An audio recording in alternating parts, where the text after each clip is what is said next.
செந்தமிழ் உரைகள் நேயர்களுக்கு வணக்கம். நான் மனோ சேவியர் மணற்பாடு. மேகதாது என்பது தமிழா கன்னடமா என்பது தலைப்பு.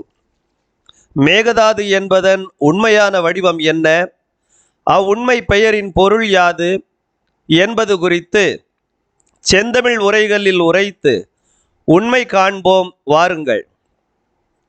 அதற்கு முன் நம்முடைய சேனலை சப்ஸ்கிரைப் செய்து தமிழ் பணிக்கு உதவுமாறு வேண்டுகின்றேன். சீரிழமை திறமிகுந்த செந்தமிழை சிதையாமற் காப்பதுவும் நம் கடனே. நான் ಮೇಕೆದಾಟು பேசுகிறேன். ನಾನು ಮೇಕೆದಾಟು ಮಾತನಾಡುತ್ತೇನೆ. என்னை மேகதாது என குறிப்பிடும் அன்பர்களே, என் பெயரின் உண்மையான ஒலியையும் வடிவையும் பொருளையும் உங்களுக்கு இந்த காணொளியின் வாயிலாக கூற விரும்புகிறேன். மேகதாது என்பது தமிழும் அன்று, அது கன்னடமும் அன்று. வானில் இருக்கும் மேகத்திற்கும் பூமியில் இருக்கும் தாதுக்கும் என் பெயருக்கும் என்ன தொடர்போ எனக்கு தெரியவில்லை. கர்நாடக மாநிலம் ராமநகரா மாவட்டம் கனகபுரா பகுதியில் காவிரி கரையில் அமைந்திருக்கும் அழகிய மலைப்பகுதியான என் பெயர் மேகதாட்டு. அகன்ற மலைப்பாதை வழியாக பாய்ந்தோடி வரும் காவிரி ஆறு என்னிடம் உள்ள மிகவும் குறுகலான மலைப்பாறை இடைவெளிக்குள் நுழைந்து என்னை கடந்து செல்கிறது. குறுகலான இடைவெளி என்றால் ஓர் ஆடு பாறையின் ஒரு புறத்திலிருந்து மறுபுறத்திற்கு தாவிவிடும் அளவுக்கு ஒடுங்கிய இடைவெளி. கன்னடத்தில் மேக்கே என்றால் ஆடு என்னும் விலங்கு. தாட்டு என்பது தாண்டுதல் அல்லது தாண்டும் இடம். அதனால்தான் ஆடு தாண்டிவிடக்கூடிய அளவு ஒடுங்கிய பகுதி என்னும் பொருளில் ಕನ್ನಡ மக்கள் என்னை ಮೇಕೆದಾಟು என்று ಅழைக்கின்றனர். ಕನ್ನಡದಲ್ಲಿ ಮೇಕೆದಾಟು ಎಂದರೆ ಮೇಕೆದಾಡುವ ಸ್ಥಳ ಎಂದರ್ಥ. மேகதாது என்பதற்கு ஆடு தாண்டும் காவிரி என்பதே பொருள் என நிலைநாட்டும் தமிழன்பர் நிறையவே உளர்.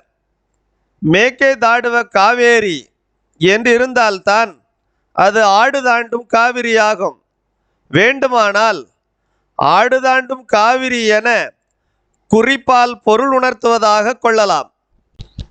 என் பெயரின் சரியான ஒலிப்பையும் அதன் பொருளையும் விளக்கத்தான் விரும்பினேனே ஒழிய காவிரியையும் அது தொடர்பான கருத்துகளையும் விளக்குதல் என் நோக்கம் அன்று என்பதையும் புரிந்து கொள்ள வேண்டுகிறேன். ஒரு சுவையான செய்தியை சொல்லவா? மேகதாட்டு என்னும் என் பெயர் ஒரு கன்னட பெயர் என்று உங்களில் பலர் கருதி கொண்டிருக்கலாம். ஆனால் மேகதாட்டு என்னும் என் பெயர் ஓர் அழகிய பழந்தமிழ் பெயர் என்றால் உங்களுக்கு வியப்பாக இருக்கிறதா? விளக்குகிறேன், கேளுங்கள். மட்டுவாய் திறப்பவும் மைவிடை வீழ்ப்பவும் என்பது புறநானூற்று வரி. மை என்பது ஆட்டை குறிக்கும். மைவிடை என்றால் ஆட்டுக்கிடா ஆகும். எனது, உனது, அவனது என்பவை நாஞ்சில் நாட்டு மக்கள் ஒரு பகுதியினர் நாவில் எனக்க, உனக்க, அவனுக்க என வரும். ஆளுக்கும் தாடி உண்டு, ஆட்டுக்கும் தாடி உண்டு. அவனது தாடியும் ஆட்டது தாடியும் முன்னர் குறிப்பிட்ட குழுவினர் மொழியில் அவனுக்க தாடி, ஆட்டுக்க தாடி ஆகும்.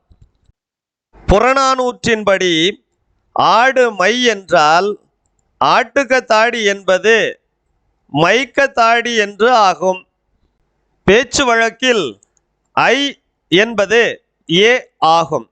வைத்தான், வச்சான், வெச்சான் வை வே ஆனது.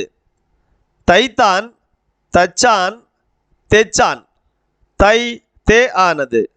ஆயின் மை மே ஆவதால் மைக்க என்பது மெக்க ஆக வேண்டும்.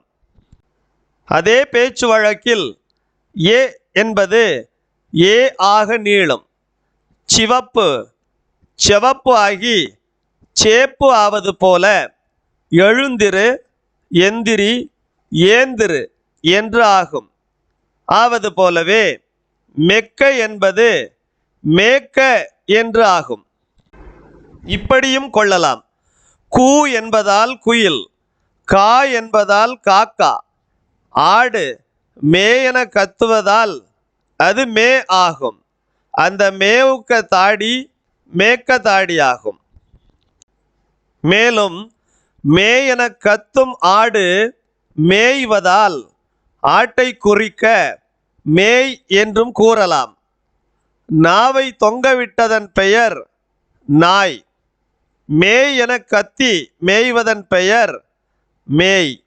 அந்த மேயின் தாடி மேய்க்க தாடி.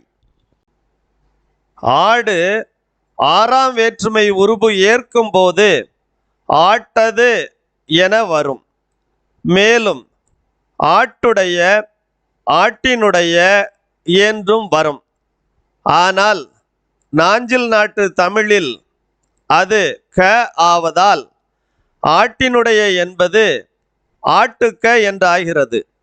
அதுபோலவே ஆட்டின் மற்ற பெயர்களான மை மே மேய் என்பவற்றுடன் க சேரும்போது மைக்க மேக்க மேய்க்க என்றாகும்.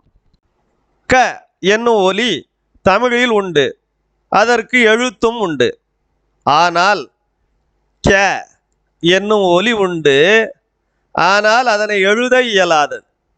அந்த ஒலியை கே என்று வேண்டுமானால் எழுதி கொள்ளலாம். இனிக்க என்பதை பேச்சு வழக்கில் எப்படி கூறுவோம்? இனிக்க. சிரிக்க சிரிக்க. ஆவது போல மேக்க மேய்க்க என்பவை மேய்க்க ஆகிவிடும். மேய்க்க என்பதை விடுக, இனி தாட்டுக்கு வருக. தாட்டு என்பது கன்னடத்தில் தாண்டுதல் தாண்டுமிடம் என்று தாண்டலோடு தொடர்புடைய பொருள்களை தரும். தமிழிலும் தாட்டு என்பது தாண்டலோடு தொடர்புடையதாகும். நீண்டு நீட்டு தீண்டு தீட்டு ஆவது போல தாண்டு தாட்டு ஆகும். கன்னடத்தில் மேக்கேதாட்டு என்பது மேக்கேதாடுவ ஸ்தலா என்று ஆடு தாண்டும் இடத்தை குறிப்பது போலவே தமிழிலும் ஆட்டினுடைய தாண்டலும் தாண்டல் நிகழும் இடமும் மேக்கேதாட்டு ஆகிறது. சொல்லாலும் பொருளாலும் சொலற்கரிய சிறப்புகளாலும் தமிழும் கன்னடமும் தம்முள் நெருங்கிய உறவு கொண்ட திராவிட மொழிகள் என்பதற்கு மேக்கேதாட்டு என்னும் என் பெயரே ஒரு சான்றாகும். எனவே மேக்கேதாட்டு என்பது கன்னடர்க்கு கன்னட பெயர் எனில் தமிழர்க்கு அது தமிழ் பெயரேயாம். ஆனால் மேகதாது என்பதோ பொருளால் தமிழும் அன்று கன்னடமும் அன்று என்று உறுதியாக கூறுகிறேன். எனவே அன்பர்களே, மேகதாது என்னும் பொருளில்லா சொல்லால் எட்டுணையும் பொருந்தா சொல்லால் என்னை குறிப்பதை விட மேக்கதாட்டு என்னும் பொருள் பொதிந்த பழந்தமிழ் சொல்லால் என்னை அழைக்குமாறு உங்களை அன்புடன் வேண்டுகிறேன். நன்றி, வணக்கம், ಧನ್ಯವಾದಗಳು, ನಮಸ್ಕಾರ.